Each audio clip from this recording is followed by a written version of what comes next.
ህዝባችንን ከዚህ ኋላ ቀር ገዢ ኃይል ለማላቀቅ ሁሉንም አይነት ትግል እናካሂዳለን። አቶ ጌታቸው ረዳ የሚመሩት የህወሓት ኃይል ሌሎችን ያገለለና አቃፊ ያልሆነ ካቢኔ ተቋቁሟል በሚል ተቃውሞውን ገለጸ። በዝርዝር መረጃችን እንመለስበታለን። የጳጳሱና የአርቲስቱ ሞት። የሮማ ካቶሊካዊ ቤተክርስቲያን ሊቀ ጳጳስ ፖፕ ፍራንሲስ በ88 ዓመታቸው ከዚህ ዓለም ድካም ማረፋቸውን ቫቲካን አሳውቋል።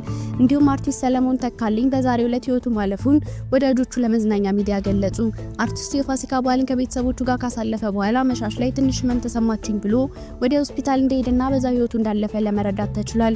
ሚዲያችን ለቤተሰቦቹና ለወዳጆቹ መጽናናትን ይመኛል። ከኢትዮጵያ የተወሰደ የተባረከ ውሃ በአውሮፓ ውስጥ የኮሌራ ወረርሽኝ ሊያስነሳ ነበር ተብሏል። እንመለስበታለን። ከውጭ ዜና በጋዛ የሚገኙ ፍልስጤማውያን አሰቃቂ ግፍ ይደርስባቸዋል ሲሉ የግብፁ ኮፕቲክ ጳጳስ ተናገሩ። ዝርዝር መረጃውን ይዘናል። የቻይና የሳተላይት ኩባንያ ለየመን ሁቲዎች ድጋፍ ያደርጋል በማለት አሜሪካ ያቀረበችውን ውንጀላ ውድቅ አደረገ።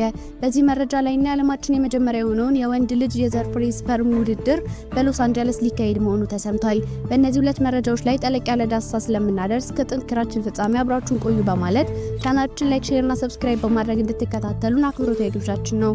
አሁን በቀጥታ ወደ ዝርዝሩ እንሰዳችሁ።